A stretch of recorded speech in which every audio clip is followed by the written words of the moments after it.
독서가 왜 중요한지는 제가 거듭 말씀드리지 않겠습니다. 이미 다 알고 계시니까. 그러면 독서가 가지고 있는 힘이 무엇인가에 대해서 제가 오늘 말씀드리려고 합니다. 그래서 제가 오늘 듣는 독서와 그 다음에 읽는 독서, 마지막으로 쓰는 독서, 이렇게 세 단계로 나눠서 말씀을 드릴게요.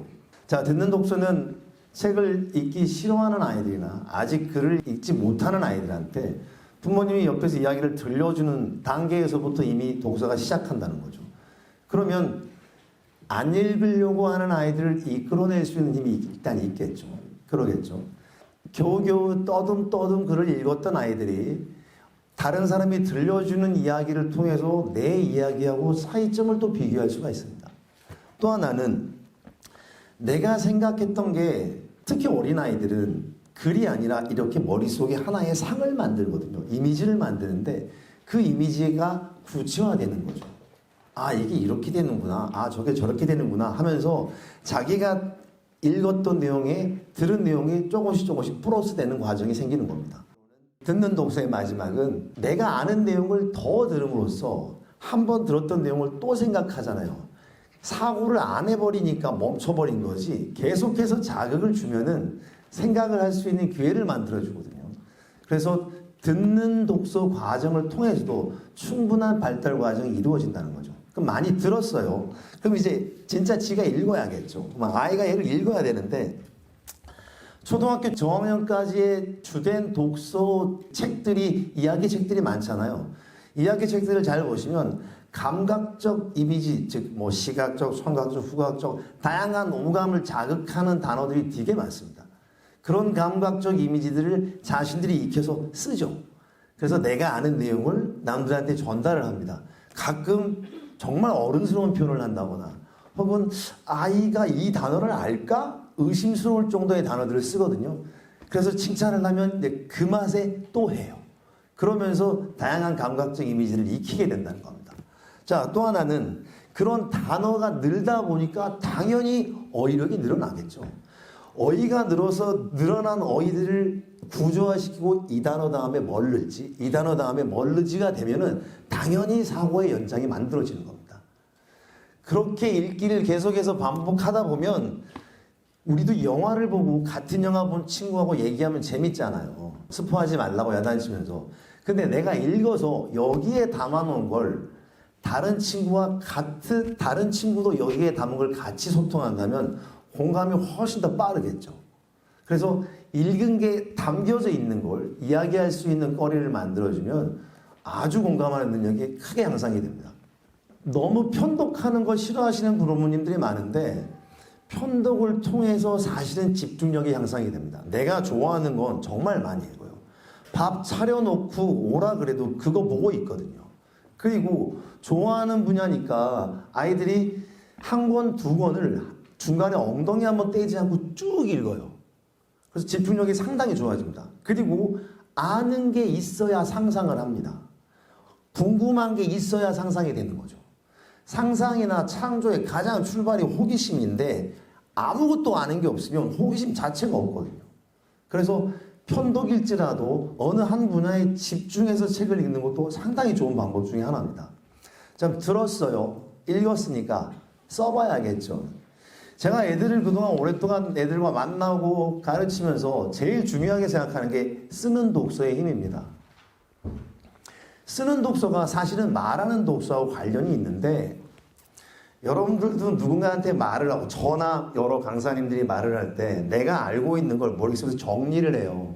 정리를 해서 말을 해. 그래서 그게 잘 앞뒤가 맞으면 여러분들이 그렇죠. 아, 저 사람은 말은 잘하더라. 이런 말을 하잖아요.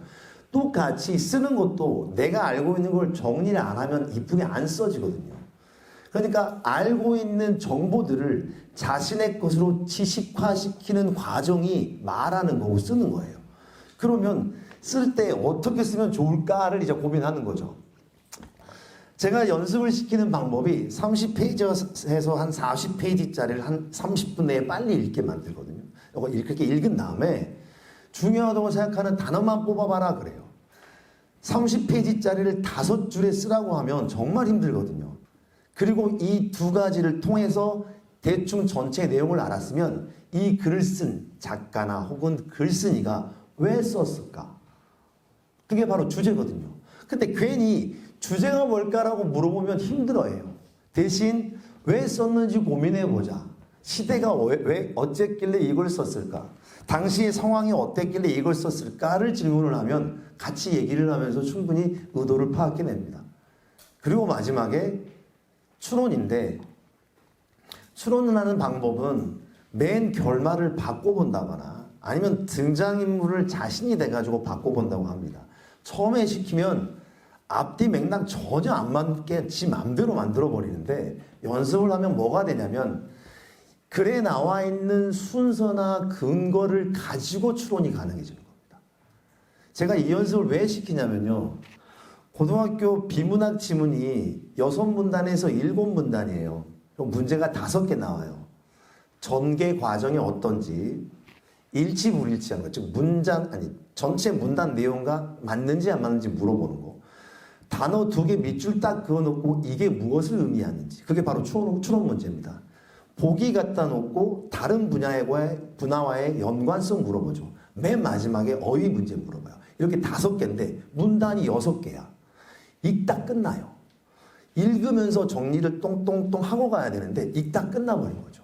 근데 그걸 어렸을 때, 특히 이제 중학교 때, 저는 중학생들이 하기 딱 좋은 독서가 쓰는 독서라고 생각하는데, 중학교 때 연습을 이렇게 꾸준히 하다 보면 이게 빨리 습득이 된다는 겁니다.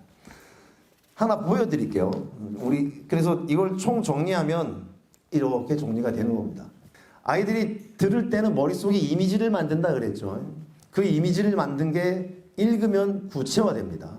구체화된 걸 쓰면 지식이 되는 겁니다.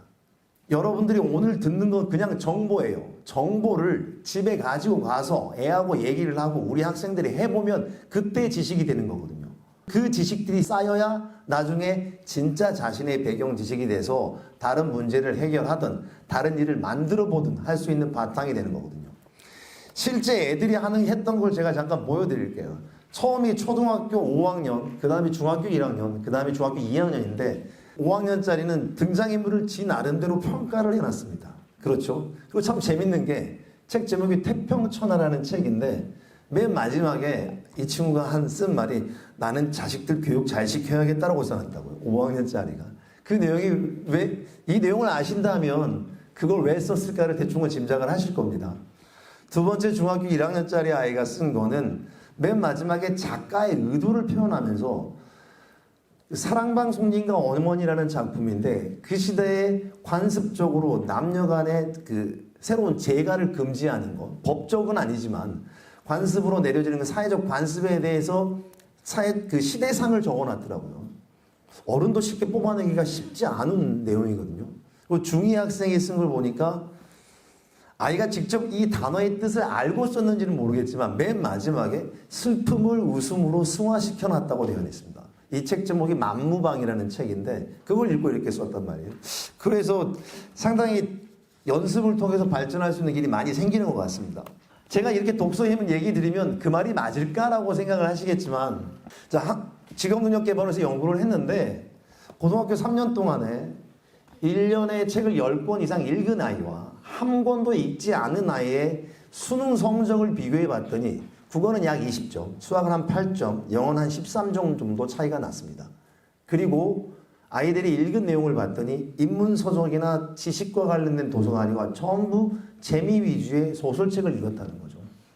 두 번째 실험이 뭐였냐면요, 중학교 2학년 아이들한테 한 달에 2권씩 꾸준히 책을 읽고 대신 6개월에 한 번씩 실제 수능을 시험 보게 했습니다. 그러면 졸업할 때까지 4번 시험을 봤겠죠. 마지막 졸업할 때 80점을 맞았어요. 80점을 조금 상회했다는 거죠.